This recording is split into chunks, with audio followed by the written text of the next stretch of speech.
Breaking news. Obasa, the Lagos State Speaker, has been impeached. If you want to check the sample of state capture in Nigeria, go to Lagos State. That state is in the pockets of a dictator who still has a full grip on it. You are never in their good books. For those, even those who they are using now to persecute Obasa, their own time is coming, turn by turn limited, in the Tinubu hold of a Lagos. Their kind of democracy, they have, one analyst called it the politics of Lagos. That politics is not a democracy. It's a type of capture, hold, that if it is not broken, unfortunately too, some states are beginning to copy it in Nigeria. That's exactly what Wike was also trying to achieve in Rivers State, and is meeting the resistance of the people. But with the nature of Lagos State is a kind of galvanizing point for Nigerians. People mostly came there for businesses and never really paid attention to what is happening in governance. Even the people who are telling you is our place, they are Yorubas. Many of them are not Lagocians. They are probably visitors from other Yoruba states.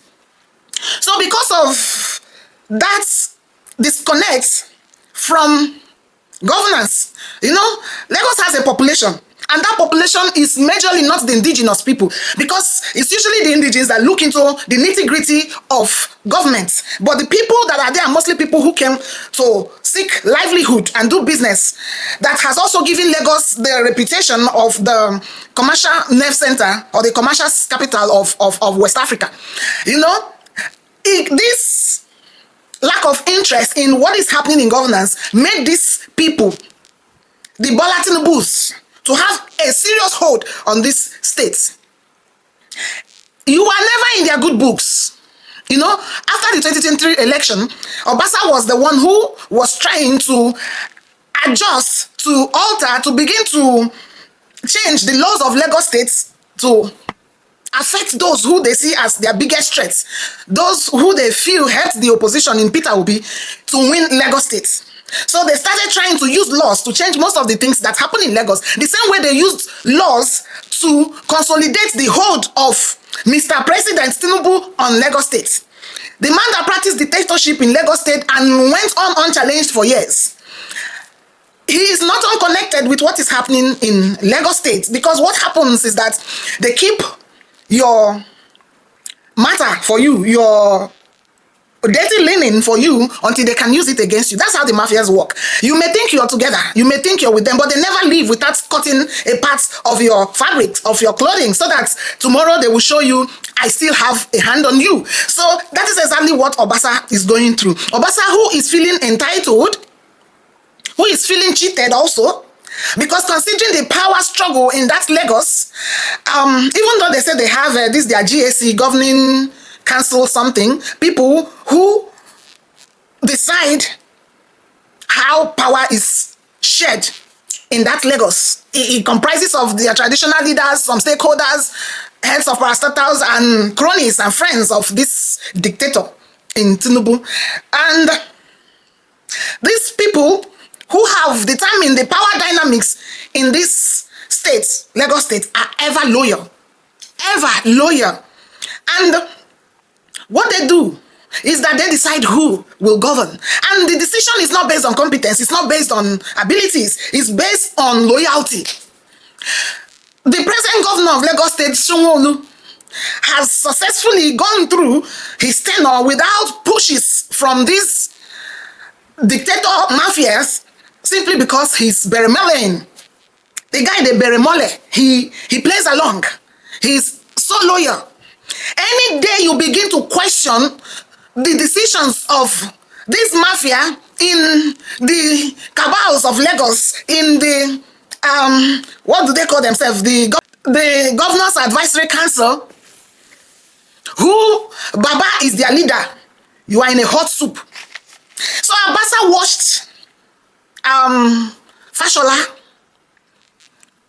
finish his tenure, watched someone rewarded, though met a shipwreck on his way, then now watched somebody whom he would see as not a match, as lesser in both experience, loyalty, and what have you, to have been picked, to have become the select boss. You know, he still kept quiet, though rewarded too in his own position. But with the recent rumors about Sheyi Tinubu's takeover of the government, they woke up the anger in Obasa, probably, that he is now feeling like, I am interested in this position, according to what they said, and they don't want him. What they do is that you cannot question their decision. They will not give you a level playing ground to compete, because they know that the people are tired of the dictatorship, of the hold they have on the people, and if they allow a fair play, some people will take the day. So they don't even want to give that opportunity. So what will happen? There will always be a good ground to say, we are impeaching him. So when the president got home, in the wisdom of the leadership of the GSC, the president's attention was called. And again, the president, as father and leader, called another meeting wherein he tried to make a sense out of the observations raised by elders of the party. Unfortunately, the president saw by himself a recalcitrant. And I think that is what broke the camel's back. This man, in his statement, confirms that Tinubu is not unconnected with the impeachment of Obasa. the man's statement shows you that there is a uniqueness in this Lagos politics. Everything discussed by Shehu shows you that this state is uniquely different in their politics. They have the kind of politics they play. Talked about the pretenders, the contenders, and the contestants. What does that mean? Who are the pretenders? Those who are interested, but because of the nature of the interest of the mafia lord on the place, they cannot freely come out to say this is my intention. So they will be dilly-dallying, dancing around it. Then, who are the contenders? The people they are likely to forward to say, these are the people who are vying for this position, to make it look like there is a fair playing ground. And then who are the contestants? The select candidates. What we have on the top now is a bunch of pretenders. You may have 100 names. At this point in time, they are all pretenders. In another 4 months, we will begin to see them and we'll get contenders. Now, this time next year, we will begin to see contestants, out of which one will emerge as the candidate. So, the one with the father's blessing. How can the whole members of the House unanimously remove a speaker? It was not debated. There is not even a member of the opposition reviewing it, challenging it, looking at it in a different perspective. And they all unanimously. If you watch the speech of the man who said they unanimously decided to remove the speaker, you will discover that even the people standing behind him might not be in agreement with him. But who are you? Who are you to challenge the decision of the governorship or governor's advisory council headed by felt they've had enough of the Right Honorable Mudashiru Ajayi Obasa, and today we have unanimously agreed that Right Honorable Mojisola Miranda Lasbat become the new Speaker of the House. So it was a resolution concurred to by all members of the Parliament, and so be it. And all of them are shaking. They have no will of their own. You do anyhow, you see anyhow. So they are very cautious about not showing their resentment or their disagreement with that decision to depose the speaker. First thing that can happen to any state, any country, any government is to function without opposition. Lagos State is, everything about its governance is shrouded in secrecy. The finances, everything I'm telling you is the commercial nerve center. Lagos can run Nigeria to a large extent if the laws allow it. But who are the people who have hold on the resources and finances that are generated in Lagos? Lagos is a metropolitan state. Houses every Nigerian. There's no family in Lagos a family in Nigeria that doesn't have a presence in Lagos. either as relations, aunts, whatever, there must be a presence of every family represented in Nigeria, in Lagos State. That is a plus for any country, any state that will go forward. Even though they don't know how to maximize the potentials of numbers and the potentials of commerce, they're still playing tribal politics and bickering, not knowing that our strength is in the numbers. They can even make a lot of money from transportation alone. If they fix the railways, they fix all means of transportation, including the waters. Nigeria is not thinking. There are many ways to make money in the country. That's by the way. So when there is no opposition that they can summarily dismiss someone without any pushback, there is trouble. Some people are calling the shots. Some people are having a hold on the life of a people without their consent. So, but you will know there will always be something to lay hold on.